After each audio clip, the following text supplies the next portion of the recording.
In today's episode, I sit down with Poppy. I do regret it to this day. I turned to my mum as I was like we were waving each other off, and I just said, I hope I don't wake up. At just 19 years old, Poppy got a diagnosis that would ultimately change her life forever. Yeah, I just turned 19 and I went to university and I got diagnosed with ulcerative colitis. But what makes this conversation so powerful isn't just the challenges that Poppy's overcome. It's the way that she's turned pain into purpose. This isn't right for me. Like I used to love teaching, but I don't love it anymore. I think I've got a new purpose. Yeah. Broken stigmas around living with a stoma, and found a new level of confidence in herself that she didn't even know existed. I think it'll just be like a roller coaster of experiencing new stuff. But I do feel like before, if there was a random door that took me in a wrong direction, I would have never have gone through it. Whereas now I will run through it. Whatever it is that you're going through right now, this conversation with Poppy is proof that you can rebuild after whatever setbacks life's throw at you, and that no matter how dark it feels right now, that there is light at the end of the tunnel. Poppy is a perfect example of this, and I really think that you should give this conversation the time it deserves. If you're enjoying the episodes and you're enjoying the podcast, I'd really appreciate it if you can send this to someone that you think could benefit from it. Like this episode, subscribe to the channel, and as always, I really appreciate the support. Let's get into this episode. I really enjoyed this chat with Poppy, and I honestly think that you're going to as well. Thank you. So when I just started university, I think it was 2016. Would that be right? Yeah. I don't know. Yeah. I think that's right. That seems ages ago now. But yeah. So how old are you? Like 18, 17? Yes. I just turned 19 and I went to university and I got diagnosed with ulcerative colitis. Right. So I was basically in university, like massive change. My nan had passed away that year. I'd done my A-levels and I was just very, very stressed. Right. But I feel like I'm the type of person where my stress doesn't show and it all goes internal. Yeah. And then I had blood and mucus in my poo. And I just didn't really know what it was. Constantly went to the GP, back and forth to the GP, and I was getting no answers. It was very much like, oh, you've got trapped wind, you've got gastroenteritis, and then it wasn't going away. And then I started getting more pain. Thankfully, my parents were in a situation where they could pay to try and get like a private diagnosis. And I went private and I had a camera and they said, yeah, you've got ulcerative colitis. So what actually is that? Like, I'm completely naive to it. It's a form of IBD, which is inflammatory bowel disease. And basically there's no cure for it. It's a bit like Crohn's and colitis come under the same umbrella. Yeah. So essentially I've got like ulcers all throughout like my colon. And yeah, there is no cure. There's hundreds of different medications that you can try that can hopefully put you into remission. But it's whether your body takes to them. And I think as a 19-year-old, I was so naive. I just started university. I had this diagnosis. They'd given me medication.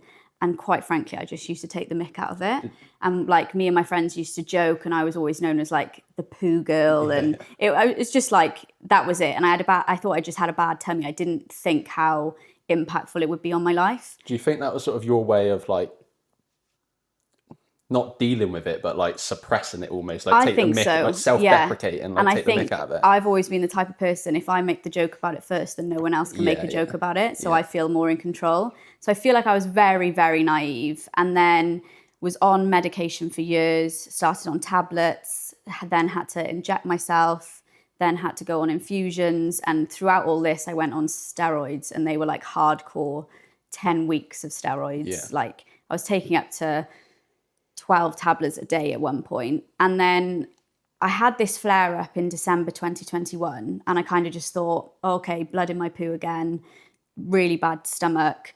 This is just what I have. I have ulcerative colitis. I'll just ask for some steroids. And I remember my consultant saying over the phone, like, I don't really want to give you any more steroids. You've been on 5 courses now. Like if you have them again, like it's really not good for your body. Yeah. And I was just kind of thinking, well, I can't bleed anymore. Yeah. Like you need to give me them. So I had them, and they normally work in the first 3 days, and it was just getting worse. And we were moving in here that week. Right. So I was just like back and forth to the toilet. And I mean, like 30 times a day. Yeah. Like I was just dropping weight, but still going to work because I was thinking, this is just what I Was have. it like Ulcerative painful and colitis stuff as well? Yeah, like there was just like a gropey, horrible pain, and then you go, but you don't actually go to the toilet. It's just blood. Yeah. So, but it's so weird because anyone else had that, they would panic. Whereas Yeah. I was still living life because I've got ulcerative colitis. That's Yeah. just my norm. And then they said, we don't know why the steroids aren't working. We'll bring you in for a camera. And I went in for a camera, and I've had loads of cameras over the years. And just at this point, I was like, this feels odd. I don't feel like this is a normal camera. And as soon as, because I'm not very good with them, they knock me out. I thought, I don't think I'm going to go home. And as soon as I came out of my operation, my camera, they said, no, you're admitted to hospital now. We need to keep you in because the flare-up is so bad. So I was in hospital for about 2 weeks on a hospital trolley for like a week in the corridor, which obviously wasn't very helpful because that's stressing me out in itself. Yeah. And just like different medications. And then I remember the nurses, because they have like curtains, and they were talking behind the curtain, which obviously everyone can hear your conversation. And they were like, nothing's working. We need to get her to the other hospital so she's closer to surgeons. And I think it was that point I was like, I'm going to have this surgery. Oh, shit. So I got taken over in an ambulance to the other hospital, and then was sat down, and they were just like, if you don't have the operation tomorrow, it's very likely you won't leave the hospital alive. So I was just like, I never wanted that surgery, but... I was just about to say, was the surgery sort of told to you like, at the very beginning, like this could be a possibility if things get worse, or was it not really discussed? I think it was always in the back of my mind, and I used to have nightmares, and I used to say to my mum, oh my God, I had a dream last night, I had to have a stoma bag, and it was always like, no, you won't ever have to have that. Like, I feel like the consultant was very much like, positive, we'll get on top of it, and it was always something that I thought, I'll never have to have that. Yeah. That's the worst possible outcome. Do you think a bit of denial? Yeah, sort of thing? 100%. Do you think, like on that, do you think if your consultant and stuff would have been a bit more upfront with you from the beginning, do you think it would have helped or not really? I just think that I pictured a stoma bag as something that old men had, and I thought, I don't want to be the person with one of them. I saw no one my age with one. And I remember going to see a different consultant for a second point of view, and they kind of said, oh, well, you can have a mini surgery that takes out part of your colon and then you won't have to have the bag. And I remember thinking, yeah, I'm not having the bag. That's not going to be an option for me. Yeah. And then it got to the stage where it wasn't an option, that I had the choice. I had to. Yeah, it's interesting because so my dad, when I was a kid, I was like 4 or 5, I think, but he had bowel cancer. And I remember at the time, he basically, the cancer, getting the cancer diagnosis, needing chemo, all of that, he wasn't bothered. The only thing he was ever worried about was the fact that he might have to have a stoma bag. Yeah. And I vividly remember him as a little kid. This sounds really brutal, but I honestly remember him. He said when he was having to go in for surgery, they were like, because at the time they didn't know until they got in there if they'd have to give him a bag or not. And he was like, well, if it turns out that you need to give me a stoma bag, there's no point in me living. And that was just his perception of it at the time. He thought his life would be over. And now obviously in his case, he didn't need a stoma bag and stuff. But I just think that perception is so wild. And genuinely, honestly, when I obviously seen what you were doing, with your Instagram and stuff, I don't know whether it's just because I vividly remember my dad saying that I was like, this is even before I thought about doing the podcast and stuff, I was like, this is quality. Yeah.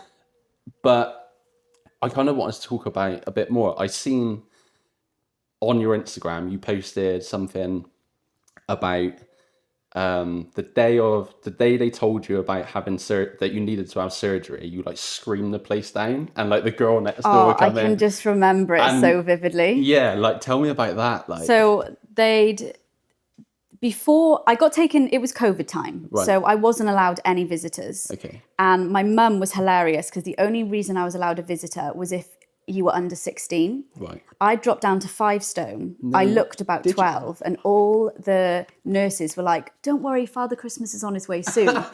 And my mum was kind of like, we need to roll with this because they're letting me in because they think you're about 12. Okay, bear in mind, I was 21. And so she kept coming in to drop me lip balm or a little game, and certain nurses would let her sit there. But then for a week as I moved, they weren't letting anyone in because I was on quite like a high intense ward. And then I remember I walked into a room, my mum, my dad, my consultant and a surgeon were in there. And they basically just said, look, we're thinking you're so ill. We're thinking the next step might be. And it was like a kind of might be, might not happen. I don't know. And I was just a bit like, oh my goodness. And that was the first time I've ever seen my dad cry, because he was just like, we'll take her to America. We'll do something. There's got to be something. And my consultant was like, she won't live if you take her to America. But I still had hope that some medications were going to work. And I kind of left the room thinking, oh, my consultant said, like, I've got a few more days, try a new medication. So went back to the ward. And then I was sat one day and this man, the surgeon in like fully gowned, came and he like drew all the curtains. It was just me and him. And I remember thinking, this is quite a big conversation. Like, I'm surprised they haven't said, oh, should we get your mum in? Should we get someone to sit with you? And he just sat at the end of my bed and he said, look, you have to have it tomorrow. And I just couldn't stop. I was just screaming. I was like, no, I don't want it, please. Oh, and to the point where the girl who I'd got quite friendly with stepped out of her bed. I mean, she was really ill as well. And she managed to get out of the bed, open the curtain, and she was like, are you okay? And then he got a buzzer where he needed to go and do an emergency surgery. So he ran off. I hadn't asked all the questions I wanted to ask. And I remember just sitting there with this girl who was a complete stranger, but she was the only comfort that I had. And I wish like I got her number, or I didn't even know her name. I've never spoken to her since. I think it was so intense in there. We were just constantly chatting all day. I can't remember her name. I don't know if I ever knew her name. Yeah. But yeah, I can remember exactly what she looks like. Was she there for like a similar sort of like thing? Or yeah, like... I don't think she needed to have an operation. They were just trying quite strong medication, so she had to stay in. But one thing I'll never, ever forget is we were sat there and I knew that I had to go down and have my operation the next morning. And it started snowing because it was December. Oh. And all of us, there was like 3 of us girls, and we were just all sat there like, oh, it's snowing. That's really nice. Oh, Date, you're breaking my heart now. It was nice. But I wish I could be in contact with those girls. Yeah. Because they helped me in ways I don't think they realise how powerful they were to me. Yeah, that's it. I mean, hopefully, you never know, like, with power of social media and whatever, you never know. But yeah, that'd be. I want to like do something now so I can find them. Yeah, if you're out there. Yeah. All right. I guess I kind of need to ask, but so once you had the surgery, and you know, obviously, then you didn't have much time, right? So they tell you like, and then 24 hours later, you're having surgery. During that 24 hours while you were waiting, did you have much time to process anything, or was it just it was panic or fear? More, I think I was told at like 6 o'clock at night, and then it was 5 a.m. the next morning was my surgery. So I got moved to a different ward again. And then the weirdest thing I had to do was mark on my body with a Sharpie where I wanted it. Oh, right. And I feel like you actually got to choose. Is that like standard practice? I don't know, but I feel like if it's more of an emergency, then no. Yeah. But I feel like because I had that window of maybe 12 hours, they were like, well, you can kind of judge it because you are a young female and the things that you want to wear. And I remember the only thing I had with me was like a pair of really scruffy tracksuit bottoms. Yeah. And I was like, well, how can I judge where I want it off them? So at 5 a.m. or something like 4:30 a.m. the next day, my mum came in with about 6 different pairs of like trousers, skirts, and I was trying them on, and we were like judging where to put it. No way. And then it kind of got to the point, and I was like, I don't know, fashion's going to change. Yeah. I don't know, like, what the heck? And I kind of went down with like this circle on my tummy made of Sharpie. And then, I mean, that wheeling down for that surgery was one of the worst like moments of my entire life. And I do regret it to this day. I turned to my mum as I was like we were waving each other off, and I just said, I hope I don't wake up. And I feel like then my surgery was something ridiculous, like 5 hours long. And I don't even feel bad for myself now. I feel bad that I put my mum in that situation where the last thing I said was, I hope I don't wake up, and she had to wait 5 hours. Yeah. That's like terrible. Yeah, but I think nobody can judge you, like, unless you're in that situation. Yeah, I know, but that is how I truly felt. Yeah. So, but again, it's similar to my dad, right? Yeah, like 100%. Sort of, and this is what I mean. Like, this is why I think what you're doing is amazing. Like, I mean, if if I was in your position these days, the first thing I would have done is tried to find somebody or Yeah. some bit of content or something just to somewhat try and reassure myself. Yeah. And I think like even like for you, like I guess probably part of the reason you were like that, this is me from the outside looking in, but your surgeon had to rush off. So then you were there. Yeah. Did they ever like come back to talk to you much before or not No, really? the next time I saw him was in that Like that surgery. must have been Yeah. horrible. So It you was were there just, like 12 hours I basically. just Like, didn't know like what to do. And then you've got these stoma nurses. Now I have a really kind of rocky relationship with my stoma nurses. And I think it is difficult because they don't have stoma bags. Yeah. But they were really unhelpful. And what they did was in that 12 hours, they stuck an empty stoma bag on me and they were like, oh, we'll just try and see what it's like for the next 12 hours. And I was just like looking down at this thing like, what the heck? yeah, I don't need this right now. Yeah, I don't need this right now. And all I wanted was to speak to someone. There was one girl I found on Instagram who I'm still really friendly with now. And we meet up and we go out for meals. She's from Essex and she had a stoma bag. And I think that was the beginning of people kind of posting things on Instagram. But I just think it wasn't enough because it was just one person. Yeah. Whereas I think like now we're building a community Yeah. that if I was in that situation now, I'd feel so much more confident. If I can help one person who's being trolleyed down to surgery thinking I don't want them to think they don't want to wake up and think, well, this girl does everything. She goes out, she goes on holiday, she does crazy things. Then like, I feel like I've completed what I wanted to do. Yeah, I get it. Same thing, right? Like, I get it, 100%. I don't want to kind of keep bringing up like the deepness of this, but I just think it's really important. After the surgery then, obviously, like you said, like you went down wishing that effectively you were never going to wake up. Obviously, you did wake up, thankfully, right? What then? Like, what was going through your head? Like, was it just pure panic? Like, were you scared? Yeah. Like, So being trolleyed down, now I was just in this massive state of panic. And I remember the anaesthetist like trying to calm me down. And she had dangly earrings because it was Christmas and they were like dangly Christmas earrings. And I made her take them off because I was terrified that they were going to fall out and fall down my throat. Yeah, right. And then, don't know why, I was just being really irrational. Yeah. So she did, bless her. And then I had like acrylic nails on, so I was ready for my Christmas party. Yeah. I didn't think I was going to be in hospital. Yeah. And they couldn't find my pulse or anything, so then they had to use my toe. And that was all like a bit of a panic. And then I was so frantic that someone from next door came in and said, you need to calm this girl down. Like I didn't know what I was doing. And then they bring out the big epidural needle. And then thank goodness. Yeah. But when I woke up, I was just, I can go back now on the text to a couple of my best friends and I call myself things like a freak and disgusting. But you literally wake up and like, there was no one around to like explain anything. And then I just woken up and I've just got like my internal organ just poking through outside of my body. And the bag that you wake up with after surgery is see-through. Right. And like, I wish it wasn't. I know it has to be so they can check on it. But like, I was just looking down at this thing and I was just like, how the hell am I going to get on with life with this thing? Yeah. I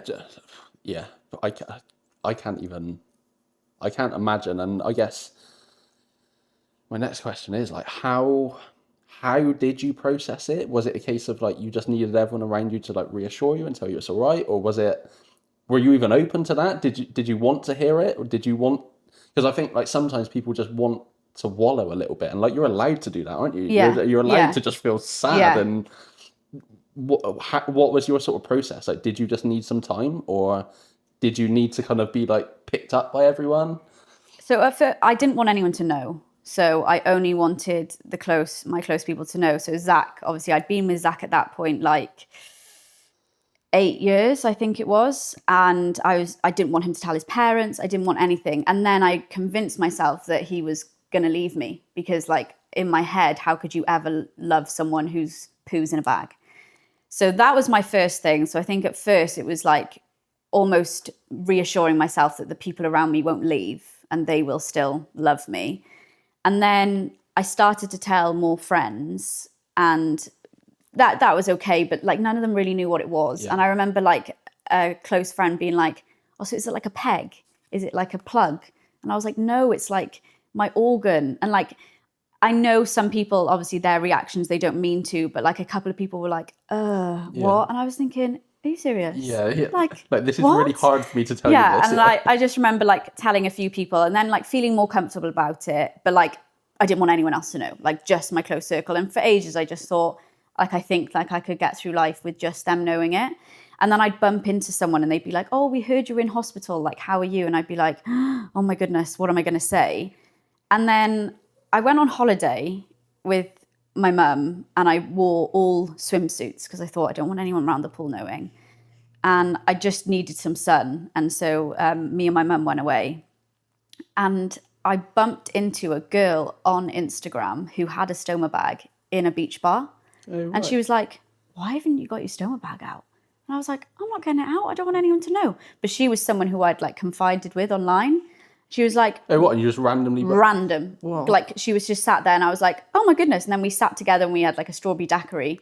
And I remember it being so ridiculous because I was so scared about what I could eat. And I was like, we can't have like strawberries though. They have pips. And she was like, shut up. Of course you can have a strawberry daiquiri. Order one. Yeah. I remember like sipping it thinking, God, is this okay? And she was like, tomorrow you're going to take a photo in a bikini and just post it online. Like, what's the worst that can happen? I was like, no, I'm not doing that. Yeah. And I woke up the next day and I was like, what is the worst that could happen? Because I'm carrying this, what I feel like is a horrible secret. And when I have to keep having the conversation with people and essentially I'm lying. Yeah. They're like, oh, what, you had an operation? I'm like, yeah. They're like, on what? I'm like, my tummy. And like, it just wasn't all making sense. And it was making it harder for me because I felt like I was hiding and lying. And then I posted this picture on my personal social media account. And I mean, the love and the conversations I had with people. And it just felt like a massive weight lifted off my shoulders. And I was like, good. that's it now. That is me. Yeah, it's out And there like, now. yeah. That's amazing. Again, I hope this doesn't sound weird, but obviously I was looking through like your Stoma scene Instagram, right?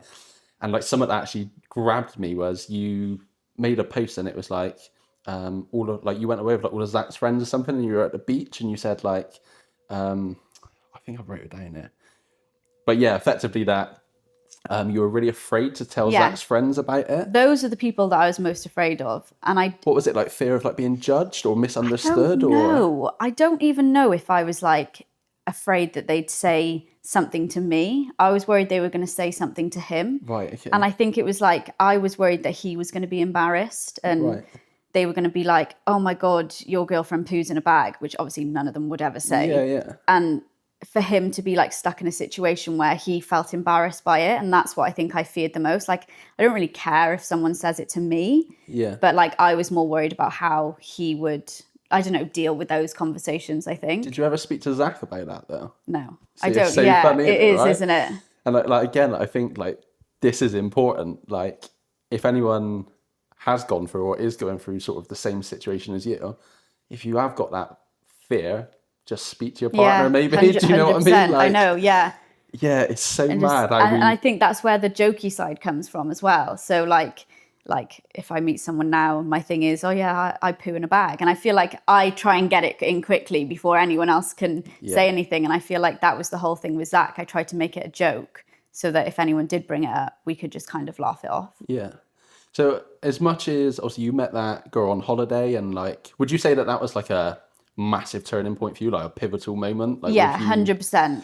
Was there anything else that you sort of tried to do yourself to like, I don't know, lift yourself out of that like slump or however you want to describe it, like dark place? I feel like I had like a low of 6 months and I went 6 months without, I didn't go a day without crying. I feel like I didn't go an hour without crying. And then it was like something like switched in my head and I was like, in my head, I felt like I'd wasted 6 months. I was still going out and doing things, but I was just so sad. Yeah. And then I was like, you're just going to waste even more time crying. Like, you can't change it now. It's not going away. Everyone knows about it, so you don't have to keep having these conversations.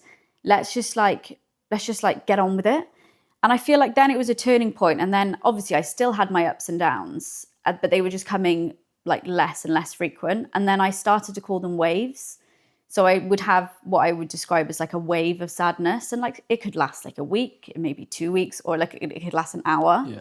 And I would just have this like overwhelming wave where I would just let it all out. And I would just like I've sat here with Zach so many times and been like, oh my God, I can't believe it. I want it to go away. And he's just let me talk and talk. And my mum is a great listener, and she just let me talk about it. And I did start to write things down. Yeah. Well, like journaling or Yeah. something? And like, I look at it now and it is so dark. And I think, Yeah. oh my God, I hope no one ever sees that. But I do think that when I started my Instagram page, that for me was a form of therapy. Because I did start therapy, and I was actually diagnosed with PTSD, with not so much my stoma bag, but just my terrible hospital experience. Yeah. And there was a point where I couldn't even drive past the Heath Hospital.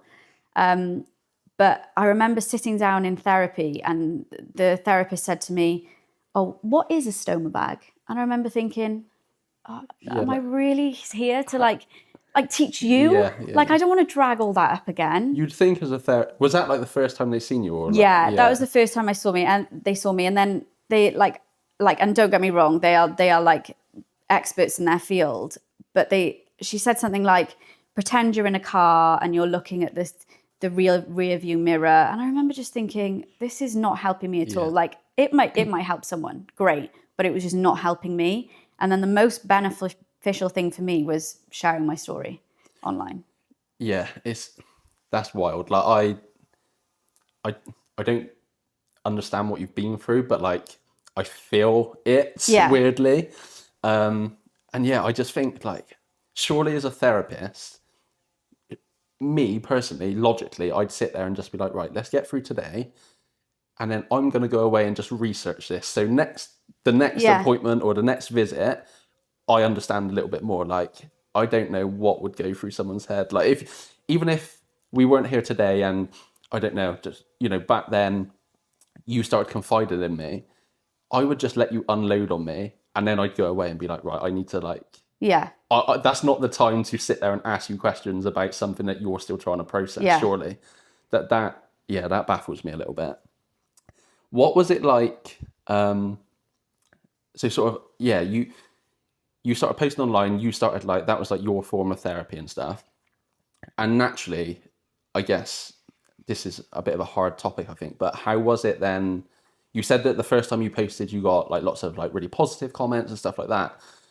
How long did it take to start getting some form of negative comments? Because that is, I think, inevitable online, right? And was that hard, or were you, by the time they started trickling through, were you very sure of yourself and Yeah, I think they didn't come straight away, and I feel like it's because I generally feel like it's because I wasn't very big online, right? So I only had a couple hundred followers, and they were mostly people that I mutually knew. Yeah, okay. And then I think I had one video that did quite well. It went to millions, and I was getting messages from people all across the world, which was lovely. But then obviously that comes with the other stuff. And I think at first I generally did find it hilarious, because I was like, I don't think you know how often it happens unless it happens to you. Yeah. And I think, oh my God, these people, there's their profile picture is there, their name is there. Yeah. I can't believe they're saying stuff like this.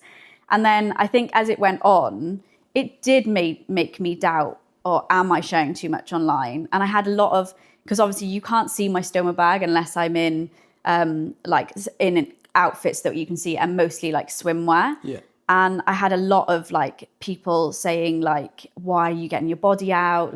You're just trying to be an OnlyFans. And I was thinking, I'm trying to help people with a medical device. Yeah. And you're not that there is anything wrong with doing OnlyFans, but it was just so strange to me that people were trying to flip it. Whereas I was literally, you could see my profile is trying to help someone. Yeah, they've literally took the most positive message and influence possible, and they've just tried to spin it. Yeah. Yeah, it baffles me how people's minds work with stuff like that. But yeah, you always get those negative comments. I think you read so many, it never got me down, but it did make me doubt if I was doing the right thing in a way. If you don't mind, you mentioned the PTSD thing, and did you sort of with that, obviously you went to therapy and you were journaling and I guess, two-parter. Do you think it still sort of affects you? Like, is it something that you're still sort of day or like managing daily or weekly? But also, do you think that sort of understanding why you felt the way you felt, so like because somebody said like, look, we think, you're struggling with PTSD, did that help you sort of overcome it a little bit because you were able to rationalize that I feel this way because of PTSD? Or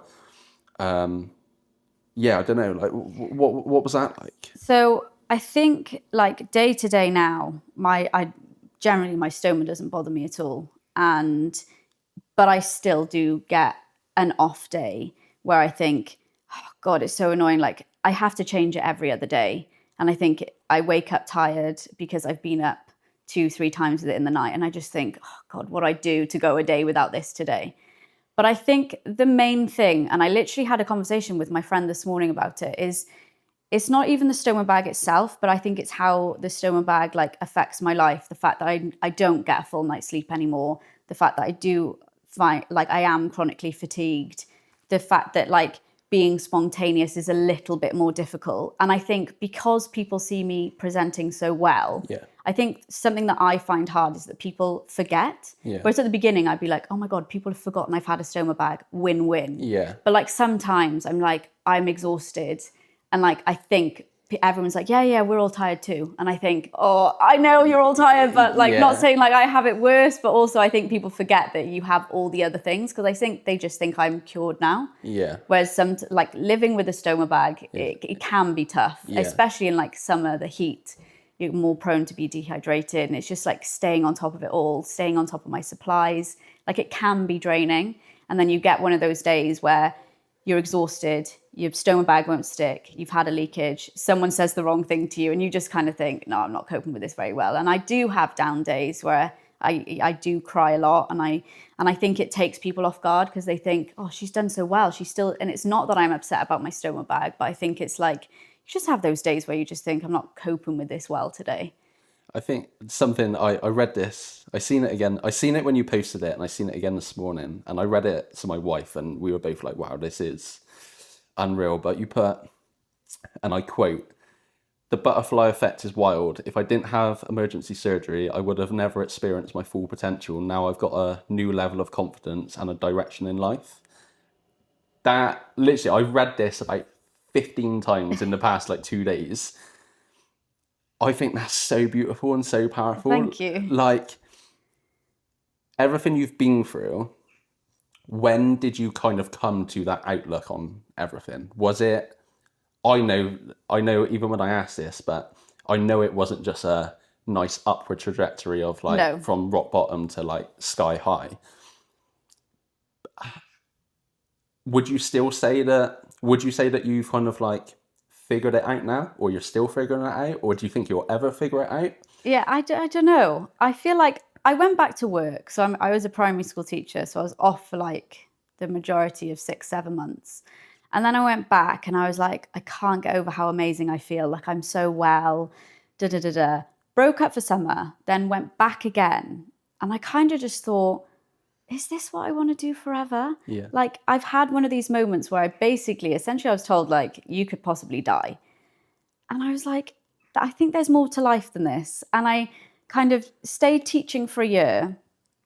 And that is the year that I made my Stoma account. And then in the May, I handed in my notice and I just said, this isn't right for me. Yeah. Like I used to love teaching, but I don't love it anymore. I think I've got a new purpose. Yeah. And I left teaching. I still supply teach now, but it gives me the chance to branch out and do things more. And I don't think I'll ever I don't think there'll ever be an end. I think it'll just be like a roller coaster of experiencing new stuff. But I do feel like before, if there was a random door that took me in a wrong direction, I would have never have gone through it. Whereas now I will run through it. Yeah. Like I'll grasp every opportunity. And like I never thought I'd be the person that would step away from something that wasn't maybe financially beneficial, because going to a supply wage from a permanent wage was a big drop. Yeah. But I've never been as happy. Yeah. Like my well-being is sky high. I'm experiencing all different things. I'm meeting all new different people. I just feel like I don't know if I've found my full purpose yet, Yeah. but I feel like I'm on the way. Yeah, that's so good. Have you, back to like the PTSD thing, it kind of ties in with this question, but have you ever looked into or heard of post-traumatic growth? No. Do you know what that is? No. I've mentioned this before, and look into it later on today. I think you'll resonate with it a lot, but it's effectively the idea of when you go through something really hard and traumatic, and I think effectively something that gets you to that rock bottom. And I don't think there's any way of comparing people's rock bottoms, but I think it's a feeling. Yeah. When you get there and you work through it and you process these emotions, it basically gives you like a new outlook on life. It's like that epiphany moment. But yeah, everything you just said there and like that quote, like when I was reading it this morning, I was just like, Poppy has to have felt this or like been there. So yeah, I think, I don't know if like you read much or anything like that, but have a little delve into it, right? It's fascinating. The concept of it is fascinating. And it's almost like, in a weird way, a positive spin on PTSD, almost. Yeah. Right, because again, I think like PTSD comes with such like a negative connotation, which of course it is, right? But I think it's just a way of like highlighting to people that just because you've had such a tough experience, there is hope, and like there is a way of your life having like new meaning and new purpose, and being able to find ways of fulfilling you that you didn't even knew were possible. It's kind of, when I found out about it, it like blew my mind. It was like literally like no, I'll definitely have a look. Yeah, look into it. I feel like my page in a way has already taken a different turn from when I started it. I feel like when I started it, it was very much like stoma, stoma, stoma, stoma.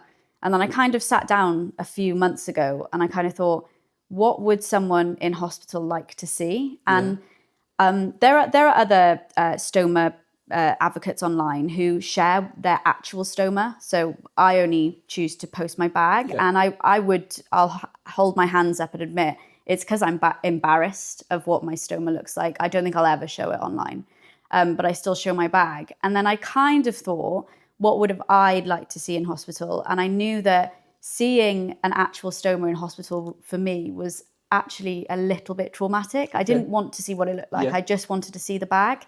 And I kind of thought, I'd want to see a random girl just living her best life, not like throwing loads of like educational things at me. So I'm trying to like navigate it in a way whereas it's like a girl living her best life with a sprinkle of stoma is what I try to describe it as now. So I'll always have like my top tips and things, but also if I'm going to a concert, like I want to show people that you can go to a concert and not worry about your stoma. Yeah, like I've seen you like take your diary with you, and like, do you know what I mean? Like all that stuff. Yeah, I think it's good.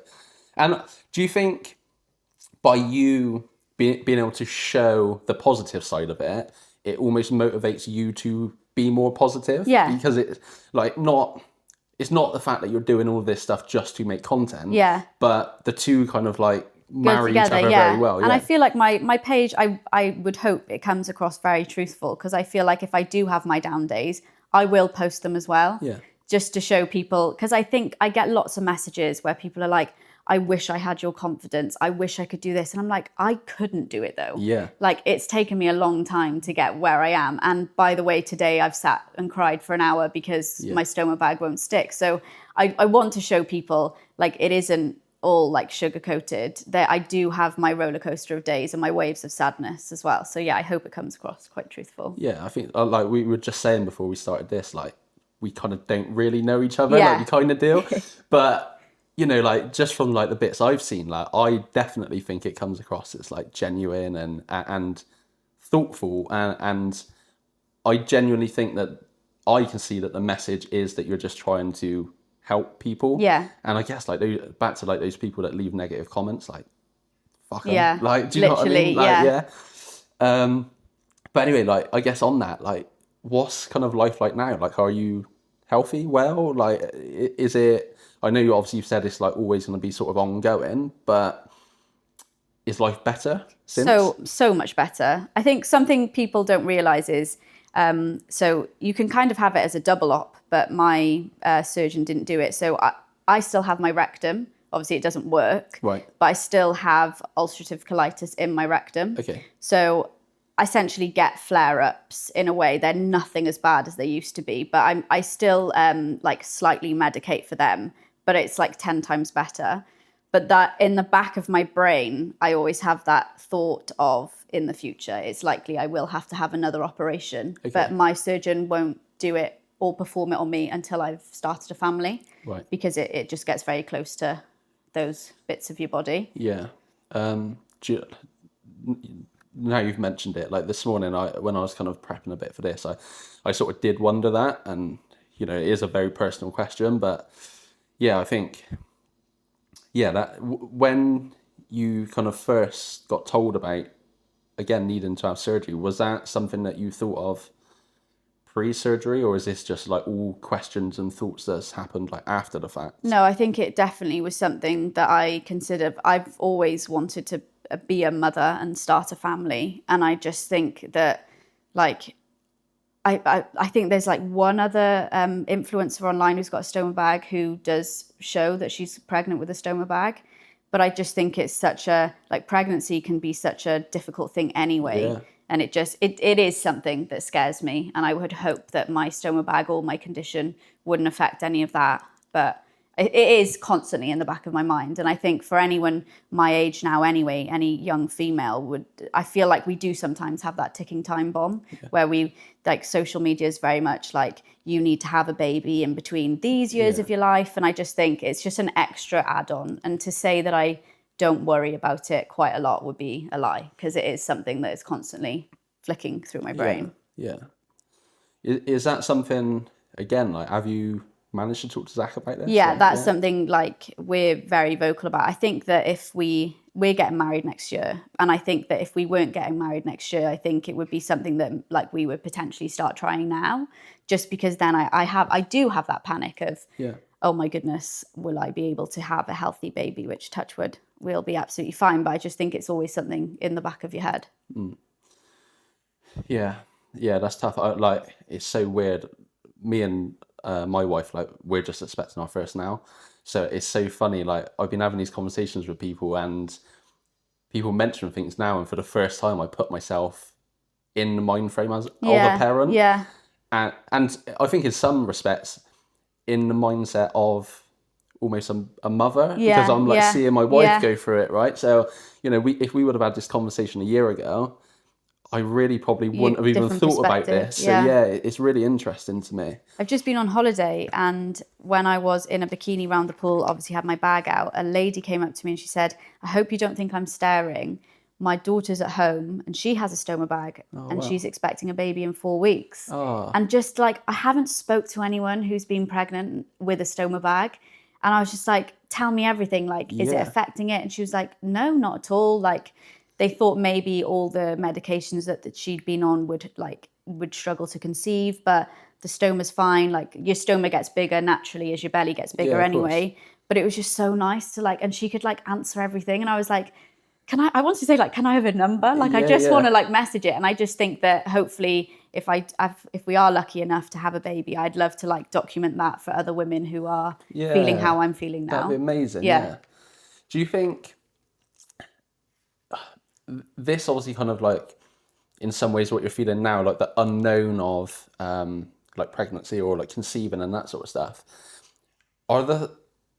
is the thought of being alone and not having anyone to talk to kind of similar to how you were when you first had surgery? Like, you were just so alone, and you didn't, like, now obviously you've kind of, like, learned obviously a lot about yourself and about your stoma, and obviously you've met other people with it and you've been able to talk and converse, but are you now kind of going through that, or starting to enter into that same cycle again of, like... I think potentially, it's like, it is that feeling of the unknown. Do you feel a little bit more confident now because you've almost been through it once, like But yeah, potentially, and I feel like I don't have that worry of asking the stupid questions.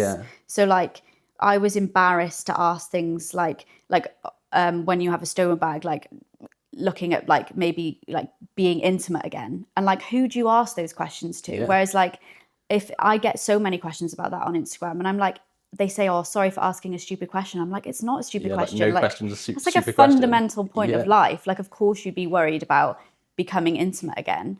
And I just think that I'm not scared anymore to ask those questions, but I think I know who would be best to ask them to. Yeah. Whereas like, I think like stoma nurses very much answer with like a scientific head on. Purely medical. Yeah. And whereas like, I would probably reach to the woman that I've seen online who is pregnant now to ask questions. Yeah. And I feel more confident about where to look for the help that I need, I think. Yeah. Yeah. I think, like, again, it's so funny. Like the first time you go through anything, you're just unknown, and you're trying to talk to like all different pockets of people, and they just look at you blankly, or like they give you advice and you're like, that's not what I needed right now. And then over time, it's like you almost learn, you preempt the answer that people are going to start to give you, don't you? It's really weird, isn't it? Like if I had something wrong with my stoma now, it sounds bizarre, but I probably wouldn't go straight to my stoma nurses. I would probably explain what has gone wrong and post it on my story, because hearing the other stories of everyone else go, oh yeah, I had that. I tried this. I tried this. I tried this. And I'm thinking, I've had like 5 really like helpful answers, whether I would probably wait a week to hear something back from the stoma nurses, and it would... And they're talking to you from a textbook rather than through lived experience, aren't they? Yeah. And I think, like, again, like, this is for me, like, I think these conversations are powerful because they're real. Yeah. I'm not sat here with a doctor reading out of a textbook telling me, oh, well, this is what it should be like. And from our experience, this. No, like, you've lived it, right? You're in this. That's why I said I've got kind of like a rocky relationship with my stoma nurses, because I did find them really helpful towards the beginning. And I remember I was going on holiday, I bought a white bikini, and I thought, oh, I'd love a white stoma bag. And they were like, no, you can't have one. And I was like, why? Yeah. Because like, it doesn't come out of their pocket. It was just, they'd have to order it. And I remember her saying to me down the phone, like, surely the grey one is fine. And I felt like saying, how dare you say that to me? Because you don't have to go on holiday and you don't have to wear the grey one. And I was just like, fine, I'll do it myself. And I remember I did my own mission, and I did get those white stoma bags. And then I posted about it online and said, if your stoma nurse is being difficult, do this instead. Because I thought that's going to help someone else who thinks, oh, they've said no, so it's no. I thought, no, how dare you tell me I can't have that one? That's funny. I'm always torn. I've had a bit of a rocky experience with like NHS and nurses and stuff, but I'm always torn because ultimately they're there, and I firmly believe this, that they're there because they want to help people, and, you know, like, without them, your situation could have been extremely different. Yeah, 100%. Right? But then at the same time, it's like, how can you enroll yourself into a job and a career of helping others and saving lives, but then you lack so much empathy and understanding of what people are feeling emotionally? Like, I don't know where that's been lost, because I don't think that was always the case. Like, I seem to remember as a kid, like, doctors and nurses used to be very empathetic, and maybe it's just they're nicer to kids. I don't know. Like, I don't know, but yeah, that. I just think as like a young 21-year-old begging down the phone to have you shouldn't need to do a white that. stoma bag, and I wasn't asking for like 100 of them. I just wanted one for that day. Yeah. And like, just be like, oh, just get on with it. Just wear your grey one. Like, surely your grey one is fine. And I just kind of thought like, okay, well, next time you go on a night out and I say, no, you can't have those new pair of shoes. Surely your old ones are fine. Yeah. Like, with that, is there, and this is, I'm just genuinely curious, is there, do you get all of your stoma bags and stuff through the NHS, or are there like companies that you can buy like different colours and that from? Like, how does that work? So all my stoma bags come through the NHS, and they come through like charter companies. And you can kind of choose which ones you want to use, whatever's best for you. So you can trial different ones. But I do buy, you can get like bag covers online. Oh, right, okay. Yeah, so there's a girl, I think she's in Australia, who makes them. They're like really like beautiful ones, and you can kind of like put them on top to do it, but you have to pay for them for yourself. But stoma bags, thankfully in the UK, it's all covered by the NHS. With the actual stoma bags, like you said, there's like different. Is there like different types and stuff? Like how does there's like the actual like practicality of it work? Like, if you don't mind me asking. No, there's just different brands, and I think like the seal of them have like like different like vitamins in, I think. Oh, right. But the ones that I use, like I've tried lots of the other different companies and I find them quite messy, but the ones that I use, I get on really well with them. But then like my friend Summer, she uses a different brand and she can't believe that I think they're messy. Yeah. So I just think it's like personal preference. Yeah. How was all that like? Because that must have been a steep learning curve. Like obviously after like post surgery and like figuring stuff out. Obviously, we've spoke quite a lot about emotionally, sort of how you handled it, but how did you handle it practically? Like my first bag change, because you can't actually control when that makes sense. They call it output, they don't call it poo, when the output comes out your stoma, because it just comes. So I learned very quickly to change it in the morning before I'd eaten anything was the best time. But in hospital, my first time, it wouldn't stop producing output. And I remember I just cried and the nurse was like, stop crying, it's okay, we'll get on top of this.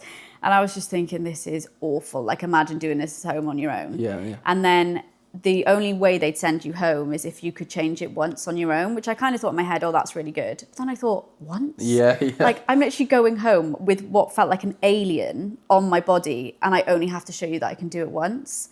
And like, it moves because it's like your living organ and it was just weird. And for like, I couldn't get through a bag change without my mum and without crying for like a good couple of months. And like now I can literally do it within like, I time myself now to try to get better. Yeah. My best has been like a minute. But I mean, like sometimes it can take me like half an hour if I can't, like I just get in such a pickle and then it won't stick. But like now I can literally get up, do it and go, and it's just like second nature going now. to the toilet. Just your morning routine. Yeah, literally. That's mad. I mean, I'm not trying to compare this at all, but the only thing that I can kind of in my head process it is like the first time I got contact lenses and I'm like trying to put contacts in and I'm just poking my eyes for ages. Like, I mean, yours must be much messier, but but again, saying like posting content that people want to see. Like, I would have loved to see a girl timing herself and doing it in a minute, because it used to take me like an hour the first time I got out of hospital. And I'd be like, oh my God, like, I just give myself time and I'll be able to do it in a minute. Yeah. That's crazy. And like you said, the fact that change it once, and I guess in theory, like you could have just been in hospital and had a really good morning and done it all right. And they're like, you're signed off. Ta-da, I don't see you know later. why they don't say things like, do it in the morning, because they're very much like, but again, you that's control the lived your experience life. thing, I guess, isn't it? You control your life. Don't let your stoma control your life. But it's like learning all these little things. And like, don't get me wrong, if I've got to get up really early the next morning, I'll just do it in the night and I'll just like get on with it. Yeah. But it is easier to do it in the morning when you're not eating anything. And I just think like that's what people need to hear, not your stoma doesn't control your life. Because when you come out and you don't know all these stuff, it does control your life. It consumes every minute of your day. And I just think, to know these little tips, like I just couldn't believe someone didn't tell me that. Yeah. And also no one told me how to empty it. So I was coming home from hospital and like leaning over the toilet, bearing in mind, like I just had major abdominal surgery and I feel like I'm going to hurt myself. The person who taught me how to empty my bag was my dad, who had researched it and found someone on Instagram who was quite big and who had a stoma bag. And he was like, no, you can sit down on a toilet and do it between your legs. But like, I didn't even think to be able to do that. Yeah, and you're not going to be thinking logically, are you? And I was just like hanging over this toilet trying to empty my stoma bag. And my dad was like, there's got to be an easier way to do it. And like, now I get messages saying, how do you do it? And I'm like, I can't believe we're not getting told how to do it. But no one told us how to do it in hospital. I think genuinely, I think it's that thing of like, how can a doctor or a nurse or whoever actually give you real practical advice when they've not lived through it? I know. So, but I have been in contact with my consultant, my stoma nurses, and I give them my Instagram handle because I'm like, please the night before surgery, give someone my Instagram, show 100%. Them these things, tell them to message me, because I just feel like that is so much more helpful. Definitely, that like literally pop like I said, like when I reached out to you, I'm like the biggest advocate for this. I think it's class. Like, look, it doesn't affect me, and like I'm gonna carry on, and I don't have a stoma bag, but I might bump into someone one day. Yeah. And I'll be like, oh. Well, you know your stuff then as well. I know a little bit more about it. I'm a little bit more understanding and I guess empathetic towards it. And also, I can just be like, Poppy posts really good stuff. Like if you're scared, like follow this. A really big moment for me was one of Zach's hockey friends they told me they went on a stag, and one of the boys kept going back to the hotel to change, and one day he went with him. And as he lifted up his top, he was like, "Oh my God, you have a Stoma bag." Like he didn't realize it wasn't something that the boy had chosen to share. And Zach's friend knew so much stuff. And the boy was just like, "Oh my goodness, how do you know all this stuff?" Yeah, and he was like, "It's from like my friend Poppy, who has this account." And he was like, "Thank you so much for posting all that, because I could talk to him and he felt so comfortable." But like he didn't have one, but he knew exactly what to say. Yeah. And I was like, oh, I am doing good. Yeah, 100%. Like I'm not even helping only the people with a Stoma bag. I'm helping other people who like didn't know what it was. Yeah. I think it's amazing. Yeah. And it's not like that post you put. It's like the butterfly effect, right? It's like you said, it's not just people that have got Stoma bags or potentially need to have one. It's their friends, their family, just like the wider community. Everyone learns a little bit more. Everyone's a little bit more clued up, and then life for people in your situation is just that little bit easier and a little bit more understood. Yeah. But one thing on that, I genuinely curious. Have you had to adapt like food and diet and stuff? Is that something that you need to worry about? Or? I did at first. So when you come out of hospital, they're like, "Oh, a stoma surgery is the best surgery to have, because when you come out of hospital, the only thing you should eat is beige food." Right. So like donuts, custard, all that stuff, because you've lost so much weight and you need to put it on. But that's like a good stodgy thing to get your bowel working. Right. Because if your bowel is touched, it like goes to sleep. Right. It's because it's not supposed to be touched. Okay. So in a lot of cases, your stoma won't work for like a couple of days. So it's like trying to retrain it to work. But anything with seeds was like a no-go. Salad was a no-go. But I will say I eat everything now. The only thing that I don't eat is sweet corn. Just I'm too scared. But I feel like that doesn't come out of anyone normal. So like let's not risk it. But there was like I remember messaging girls online and being like, "You eat nuts? Can I eat nuts?" And she was like, "Yeah, just try them. Like just try a little handful." Yeah. And like lettuce, just tried it again. I mean kale, I haven't had a great experience with. It kind of gave me like a small blockage, and I was like pacing this kitchen trying to get it moving. Because you can end up in hospital and you'll have to like have some form of like through, is it, or something? Yeah. And it is very painful. But we just get told like chew your food a lot, which I don't. I eat so fast. Like someone's going to take my food off me. I'm like, let's get it down. But me and Zach went to the cinema Thursday, and I was like, I'm going to get popcorn. He was like, make sure you chew it well. And I was like, thanks, Mum. But yeah, no, I pretty much eat everything now. Yeah, that's so good. Again, like that's something I'd presume that you'd have had to, I don't know, like for a long time maybe I've had to have like shakes or drinks and stuff. Do you know what I mean? Like just completely naive to it. I mean, at one point I was peeling peppers because I was so scared of the skin. Yeah. And like I remember like it got to a point and I was like, Zach, I just think like I'll be okay with these peppers now. And he was like, thank God I can't go through that anymore. Like he was doing it for me and he's like peeling these peppers and he's like, this is hell. Yeah. But now we don't do that. Love him. But we did. And I feel like to anyone who is going through that year of like just like crap food because you're so worried, like you will get there. Just try things like little bits at a time. Yeah, I was going to say take it easy, keep nice and slow. Keep peeling those peppers for a while. That's mad. I guess what's next then? Sort of like where are you like just take over the Stoma world? Like hopefully. Yeah, I just want to keep promoting things online, grow online. And I mean, I've had so many opportunities from my platform, like Stoma opportunities, but also like other things. And I just think like I'm sharing all this lovely stuff online and then I get to go to these lovely events and I just think this is great. So I'm just going to carry on. And if any more doors open, I'll just go straight through them. 100%. Yeah. I think I'm a firm believer in, you know, if people do good, like they're reciprocated with that. I think like good energy like finds its way to come back around. And I think how can, after everything you've been through and you've got now such like a positive outlook on life and like you're genuinely just trying to help people, good things must come off of that, surely. I always say to my mum, I was like, surely I've been through enough now. Nothing else can happen. Yeah. So. I think as well, on that, do you find now that because of everything you've been through, things that, like my analogy always is, like for me now, if I don't know, I finish work on a Friday and I get a flat tire on the way home, it's just kind of minor. Like, I'm really Yeah. not that bothered. Like, problems that were big now just seem so... Yeah. I had a bump in my car like 2 weeks ago, and I'd only had my car like a week. It was like brand new, and I was just like, no one got hurt. Yeah.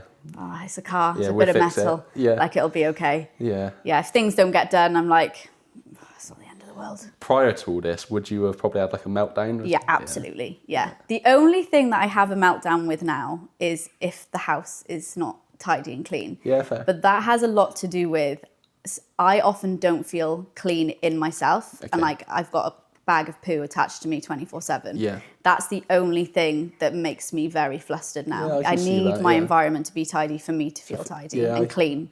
Yeah. But other things, stuff I don't get done in work, Yeah. it's okay. Crazy. Yeah.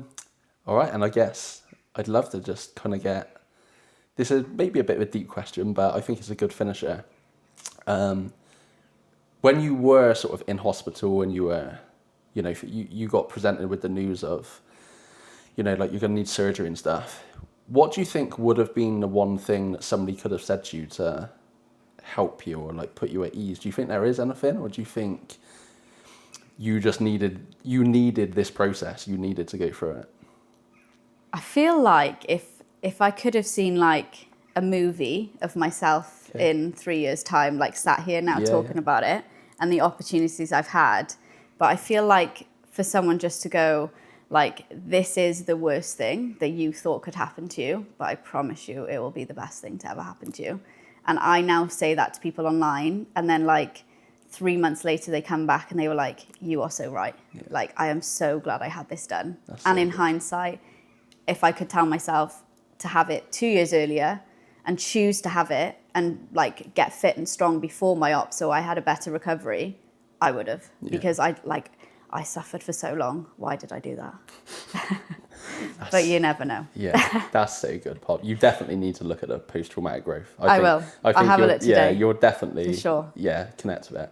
Just been fun though, thank you. No problem. Thanks for having me. Yeah, hopefully this helps. So